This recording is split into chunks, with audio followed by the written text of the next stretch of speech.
Lies of P is a Souls-like game that released last year in which you play as a twink Pinocchio / Bloodborne hunter, which is a combination that I didn't know I wanted, but in retrospect, look, it's what we all secretly wanted. Disney, take notes.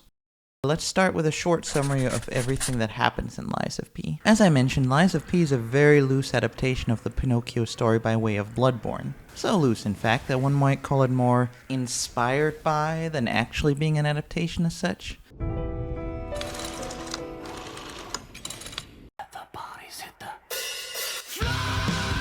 That sounds very dangerous. Elements from the story do make their way into the game many times over its course, but it's almost always in forms that are only barely recognizable as such. Then again, I'm not sure a faithful retelling of Pinocchio would be the best choice for a video game, so that's probably alright. As the game begins, our player character P wakes up on a train where we're contacted by a mysterious woman's voice. She tells us that things are not currently in the most ideal state and asks if we would ever so kindly make our way to the hotel where she's located so we can meet up. Oh, and there might be some other less friendly puppets on the way. We're then directed to pick between a heavy, light, and in-between weapon, and off we go.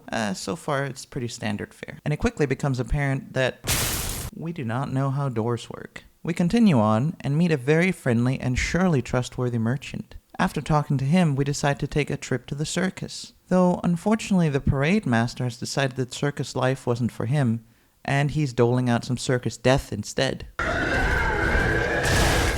We send him to the Great Tent in the Sky, and we make our way up to the hotel. In order to enter the hotel, we have to lie and say that we are not a puppet, which is a lot like, a Victorian version of those things in your browser that have you swear that you're not a robot. The hotel is a pretty neat place. It's got a blue lady, it's got an old lady, and it's got a weapon lady. It has also got a robot butler. And really at that point I feel like we've got all we need. Moving along to the next area, Elysian Boulevard, we once again try and fail to figure out how doors work.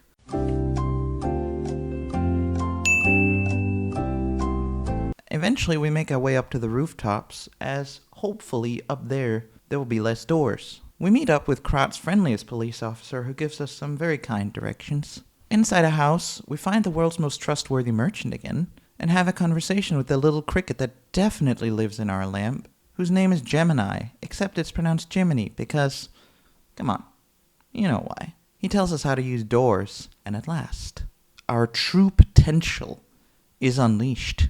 Moving along, there is a bridge, and on the bridge is what I can only assume is a welcome sign for me, and a warning of anyone watching of what I'm about to do.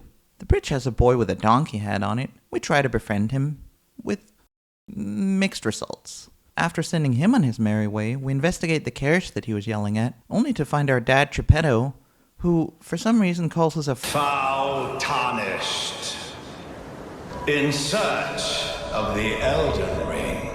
I guess that's some sort of Lord of the Rings Easter egg, so that's pretty cool. I understand why some people despise me.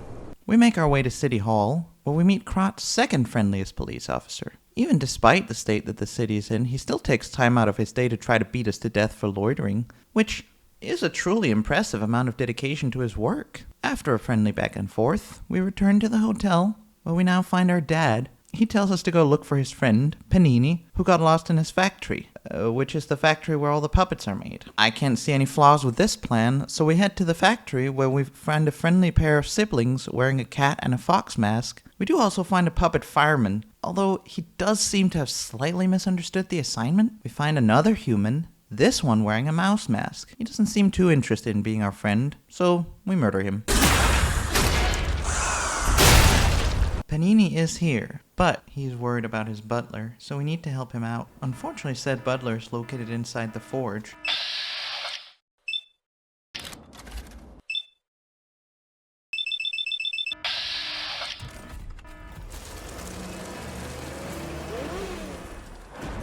And there's an even bigger fire puppet in the way there. Thankfully we have fire insurance, so we tell him about that, and off we go. Back at the hotel, we talk to Geppetto and Panini, who basically tell us that things are pretty bad, and we need Jesus in our lives. As such, we head to church, On the way there, we go through a village, although the locals there don't seem to have followed social distancing guidelines, because they all turned into what can best be described as, goopy zombies. After marginally speeding up the depopulation of the countryside, we find ourselves at a cable car, which is guarded by a lady with a dog mask. She says that she can only let us up the mountain if we are a stalker, which means one of the people wearing animal masks, and she believes us, even though we forgot our fursuit at home that day.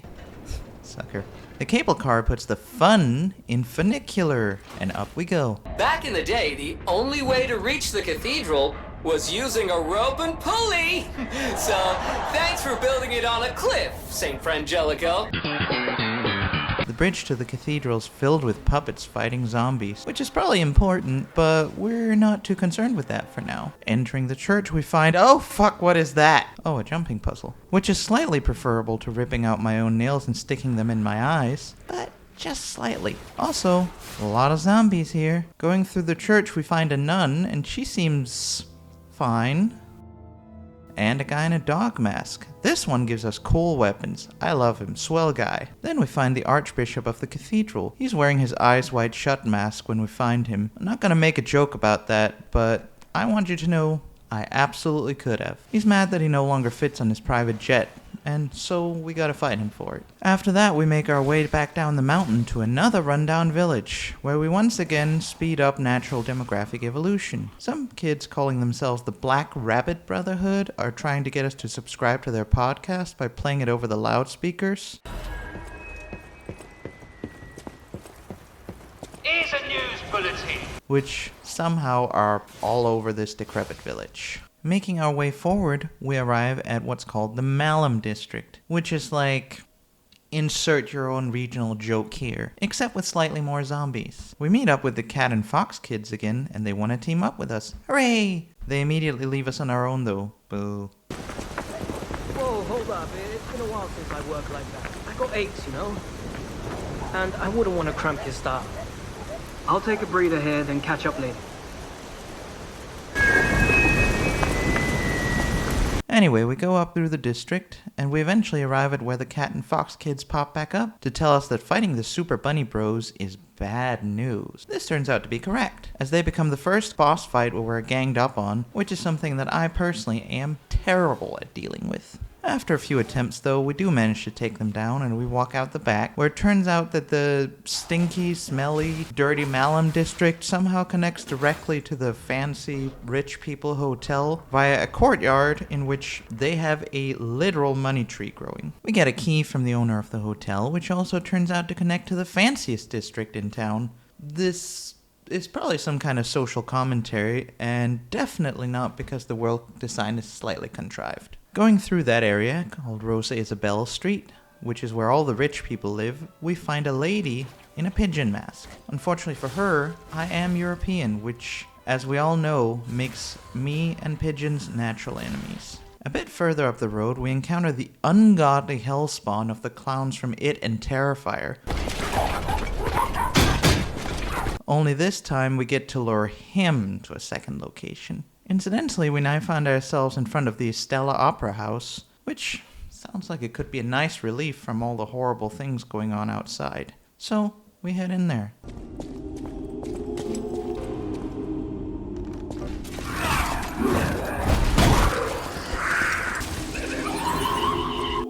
Hello, lady.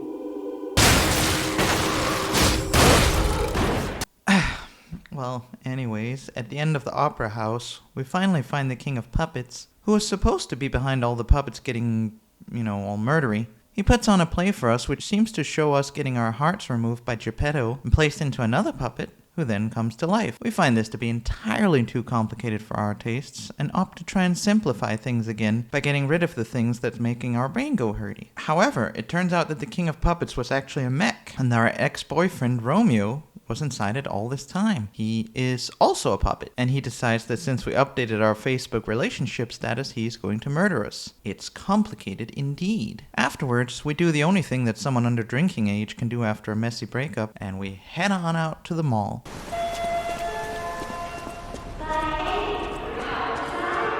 The Renzini arcade turns out to be infested with zombies, so really not all that different from the average American mall, except, more people. With our newfound power to use doors, we breeze through the place. The basement has another clown in it, but at least we got some zombies to take care of it. Just look at those little fellas go. Next we head to the Grand Exhibition, which is ironically rather unmemorable until the end, where we start running into these lanky fellows with guns. These guys seem to be neither puppets nor zombies, even though they bleed blue like the other zombies do. This is probably important.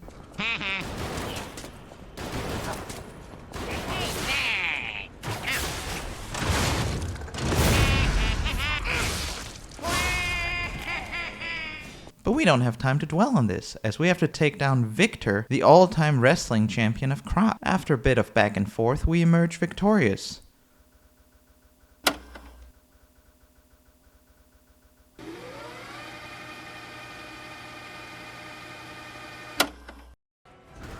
Only I had to have some asshole kill-steal Victor in her spiky armor, who's accompanied by a guy who calls himself Simon Manus, the leader of the alchemists. Simon says that the petrification disease, which turns people into zombies, is actually part of the next step in mankind's evolution, and he invites us to his private island, which definitely sounds like a good idea. He also informs us that the ergo which powers us, that is the currency of the game, originally belonged to human beings. Basically, we're powered by souls. Dark souls. After this, the blue lady from the hotel appears to give us most of the lore in the game within a single conversation. So, it turns out that Ergo, which powers all the puppets, is the essence of dead humans, and that the zombies all over the place are the result of Simon trying to turn them all into super wrestlers, kinda like Victor. The king of puppets, Romeo, was apparently trying to stop them, and if his goal was to make it so that no one could be turned into a zombie, he definitely found a solution of sorts. A final solution, and also the blue lady is a listener, which means that she can talk to the dead people inside the Ergo, and she woke us up to try and fix the mess that's going on. So that's a lot. Oh, and the gold coin trees are made from people like her somehow, which is apparently a very not pleasant fate. So I guess money doesn't actually grow on trees unless said trees are watered with human suffering. There's a metaphor in there somewhere. Anyways, but we are headed off to the Isle of Alchemists to hopefully put an end to this whole mess. Apparently Panini's been to the place, but he only has a vague idea of how to get there. The first step involves going to a place called the Barren Swamp, which sounds just delightful. When we get there, we learn that it's a dumping ground for broken puppets located right behind the puppet factory, and I suppose that explains how dear Panini knows about the place. It's also a poisonous swamp,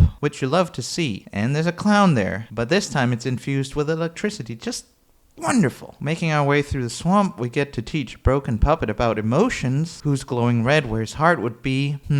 Well, we click our heels together and we keep exploring. Trying to hide from a big cannon that's firing at us, we enter a small shack, in which a guy calling himself the Owl Doctor resides, though he regrettably does not let us join his bad girl coven. He declares that the best solution for the sickness in Krat is to kill everyone, starting with us. We tell him that this is old hat and ask for a second opinion, which he takes well. After this, we walk through some more caves with more puzzles, and we meet a giant giggling child puppet, which certainly gives the clown a run for its money. We take out that cannon, and we proceed to meet up with a friendly guy who wears a dog mask just like the guy from before, only this one seems to have it made in the style of Winnie the Pooh. He tells us that the other dog mask guy is accused of a bunch of crimes, although he personally does not believe it. But we don't worry about that for now, because we have a boss to kill, and it is a doozy. It's called the Green Monster of the Swamp, and it really thinks that we ought to be its lunch. But eventually, after many grueling attempts, we do beat him. And right afterwards, we meet the friendly dog guy again, this time the original flavor. He says that he appreciates us working as bait for him, and that he already picked out the best loot from the monster's nest. I don't know about the rest of you, but I'm starting to think this guy might not be entirely trustworthy. But that's not important right now, because we are headed back to Krat Central Station, where this whole sordid affair started, at least for us. Except now, it's full of zombies. I'll admit that at this point I'm getting a bit tired of seeing them, even though they do have new variants such as giant armored scorpion dogs and headless infant corpse.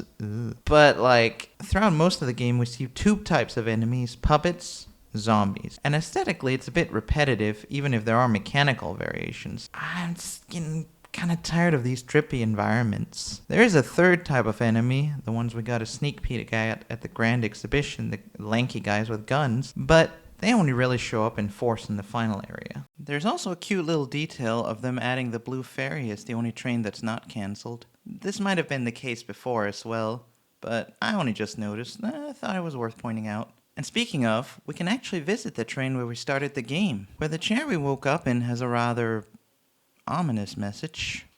Well, anyways, we meet this cute little fella called the Robert Weasel, who actually gave me quite a bit of trouble, so kudos to him. He says he just wanted a full belly, which I really wish he'd mentioned before we killed him, because, who minds that? But, oh well. Continuing out into the city, we find what appears to be an average Saturday night in downtown Crop. We continue on a little further, and, nope, that's definitely not an average Saturday anymore. Must be a bank holiday weekend. We relatively quickly make our way through this area, where we get our second teaser for the third faction of enemies, the Alchemists. They have a mini-boss for us, the Walker of Illusions. She's pretty similar to the other human mini-bosses, except she has a gimmick where she can make a low-health clone of herself, an illusion, if you will, who walks around. After that, we are informed by the Blue Lady that the hotel is under attack, but Simon hijacks the conversation, and so we have to hurry to the hotel. We do, but first we have to fight the first boss, the Parade Master, once again, except this time he is infected with zombie goop. He's not that challenging, but he does have a couple of new tricks. He now spawns slime babies and vomits everywhere, which, all in all, is pretty gross. After beating him, we can finally head on to the hotel. It's not looking great here. Whoever the attackers were, they are not getting a refund on their cleaning deposit. Upstairs, we can inform everyone that the danger is over, at which point they come back out. Unfortunately, Geppetto was kidnapped. The old lady gives us information on how to follow the attackers via a secret exit from the hotel, and off we go. Turns out there's an entire secret cave system down there where we find the Black Rabbit Brotherhood ready for round 2. Seems like there's a lot of that going on recently. Except this time we're fighting all 3 while they tag in and out and takes turns attacking us. The good news is I have more range than 2 out of 3 of them, so that makes it easy to stagger them as they approach. The bad news is that when we've taken out 2, Big Brother pops out of the coffin, less than pleased about all the money he's going to be saving on Christmas presents in the future. Thankfully, he hasn't been doing cardio while he was dead, so he's terrible at catching up to us, which we gleefully exploit to end his brief encore. The next room contains the guy in the dog mask, Alidoro. He informs us that he betrayed the hotel alongside the Black Rabbits, as well as our cat and fox friends. Aww. The alchemists offered him passage out of the city, which was an offer he could not refuse. He tells us that he is not the original Alidoro, that he killed the original Alidoro, and that he then assumed the identity of the original Alidoro. He then mocks us, saying we're a puppet who cannot kill things that don't attack us first. We gently correct his misconceptions. Afterwards, we take a submarine to the Isle of Alchemists, where the final act of the game awaits.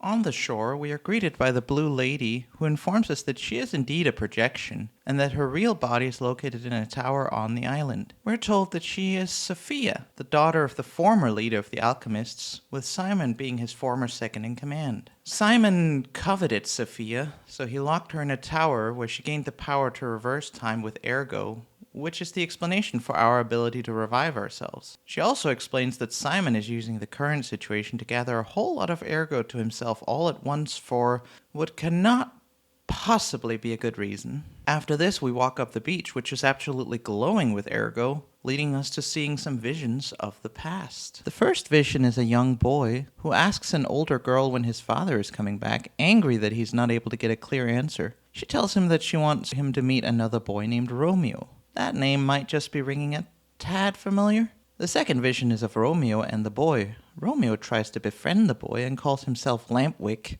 which, if you know this original Pinocchio story, might give you an idea of who he's supposed to be. He mentions that they're both training to be stalkers. That's the animal-headed warriors we've been encountering every now and then throughout the game, though the boy seems to be too distraught to respond. The third vision shows us Romeo consoling the boy after his father failed to appear at his graduation. The boy says he won't be sad if his dad dies, while Romeo tells him he should be happy he has a family at all. Ouch. At this point, our character, P, seems to be barely holding himself together. Our fourth vision is of the boy addressing a person in a bird mask, who is apparently a stalker. He begs her to train him, but she refuses and addresses Jiminy before leaving. The fifth and final vision shows the same stalker standing solemnly over the body of a dead boy, who she apologizes to, regretting that she did not get there sooner. First, we have to deal with the absolute worst part of this game, the final area. And it starts out with a real doozy, what I like to call Bullshit Alley. Gaze upon what we have to deal with here. There's 2 extremely tough enemies that will count as mini-boss encounters of their own.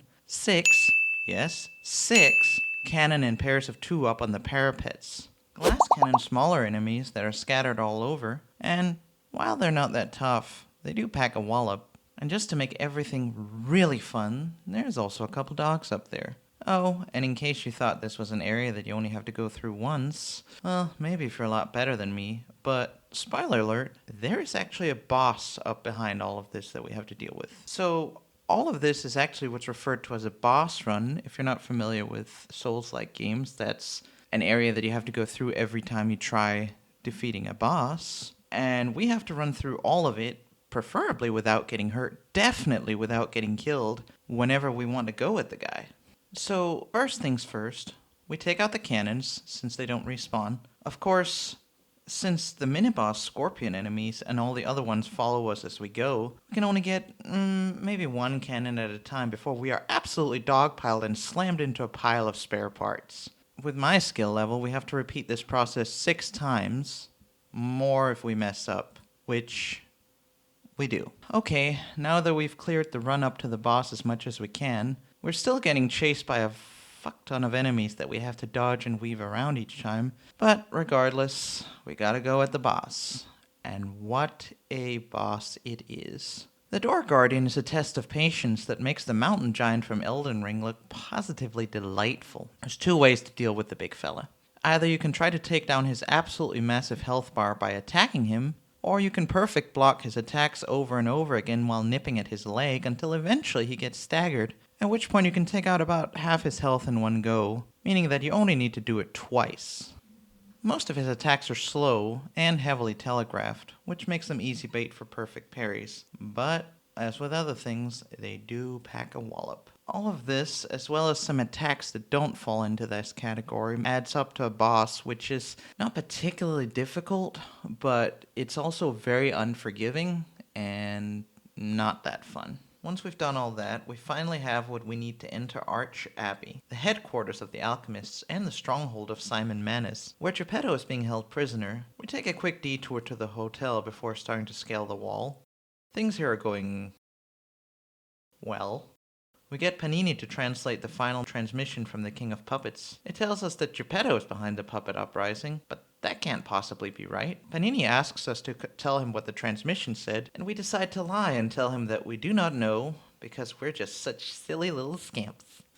Panini then provides us with another transmission from the King of Puppets, which we then play. Once again, we are being called Carlo, and it is confirmed that the King of Puppets was Carlo's friend Romeo. In search of the missing pieces to the puzzle, we head back to Arch Abbey and begin ascending the hardest, and also longest, or at least longest feeling, section in the game. I have some mixed feelings on this. On the one hand, it's very climactic, got epic music playing outside, which gets muffled inside, which I guess means it must be diegetic. We also finally get properly introduced to the alchemist faction of enemies, I mentioned them before, as they're scattered throughout, with many new variants, as well as some returning ones that we've only seen once before. We find this guy, who's sick of being force-fed ergo, and talks about wanting to leave, and hears the music outside. So I guess that confirms that someone is blasting the sick tunes from a speaker somewhere. Guess it's nice that they bothered to do that for us. It really adds to the atmosphere. Good job, Alchemist. We find Geppetto in his cell, and we save him from it, where he asks us if he was a good dad, which, we'll get back to that later. We continue our climb, and continue, and continue. There's actually quite a lot of unique, or semi-unique, as in, we've seen them one other time, enemies in this area, which does make me wonder why they held them back for so long. I mean, obviously saving something for the final area is a good idea, but it almost feels like a waste to have so many things saved for the final section of the game, especially with how much it was lacking in variety until now. We meet with our cat friend, who asks for a gold coin fruit, which we give him, and then we proceed on our way. More enemies. A long elevator ride. And we meet Laxasia, who's looking a bit prickly. That's the kill-stealing lady from earlier. We smack her around for a bit, then she throws off her armor, starts doing nothing personal kids around the arena before we play a game of catch with lightning bolts, which she eventually loses. After defeating her, we're able to access the door that she was guarding. Behind it, we find our blue lady Sophia. Or what's left of her. Whatever experimentation they did to her has left her lower body mostly dissolved into a mass reminiscent of the stuff around the zombies. She begs us to kill her. We comply without a second thought.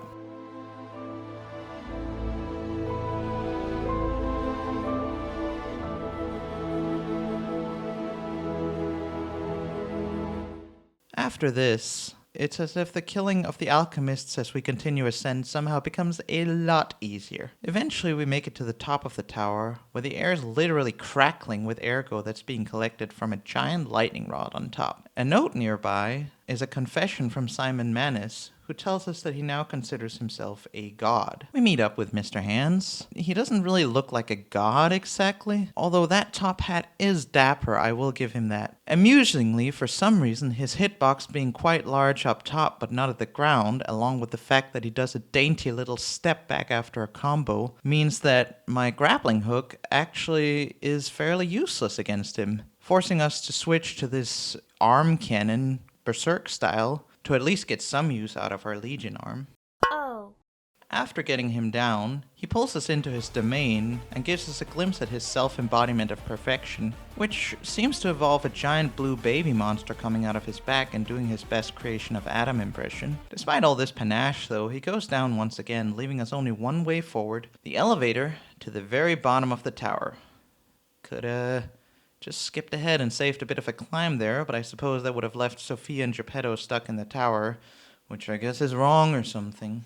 Of course, we quickly come to regret saving the latter of the two, as he's waiting for us inside a basement covered in what appears to be corpses, or maybe broken puppets, which is also a form of corpses, if you think about it. He asks us if we could kindly give him our heart and die, so he could resurrect his dead son using it, as well as Simon's blue arm, to which we respond with appropriate amounts of horror. If only someone had warned us that this would happen. But alas, it's too late to think about eventualities, for Geppetto brought a box filled with what appears to be a corpse stuffed full of puppet parts. And he seems to have modified his own hand in much the same way to control said corpse puppet. The interface tells us that the puppet is nameless, but I suspect that I might know his name, and that it might have been Carlo, based on this being the same box that he pulls Carlo out of if we do give him our heart. That's the bad ending though, and we are not about to give up that easily.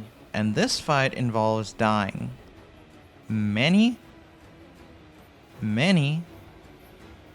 times. With a number of different strategies too. Eventually though, we settle on our trusty scythe. It was a gift from Romeo after all, and it did get us this far. With it, we animate the puppet's head in half, which you think would make him a bit less inclined to fight. It appears to have had the opposite effect. We do eventually manage to triumph, wresting victory from our predecessor. Except in the final moment, we are still overcome somehow, and a fatal blow comes our way, but it's intercepted by Geppetto, who suddenly decided to be an actual father and care about us.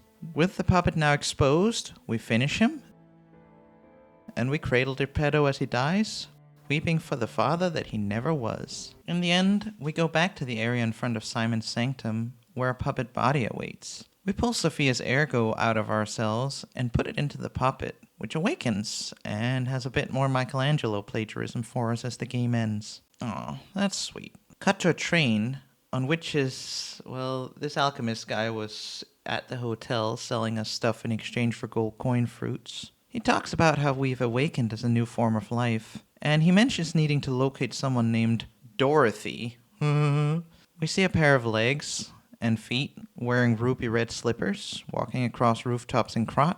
They knock their heels together 3 times and roll credits. And that is the long and short of the story. I like that this game has a, slightly more comprehensible and straightforward story than most Souls-like fans are probably used to. I mean, there's definitely, enjoyment to be found in random lore speculation, but it's nice to have a tale that's just straightforward for once. Why is the Ergo reacting like that? That's weird, right? Should we check it out? What kind of person is he? Do you see that over there? What's going on? What is that? Who exactly was that someone? I sure don't know. But I do know one thing. You're stuck with me. And I'm stuck with you, pal. You look annoyed. Je peux t'entendre dans mon cœur, un murmure de ma propre confession.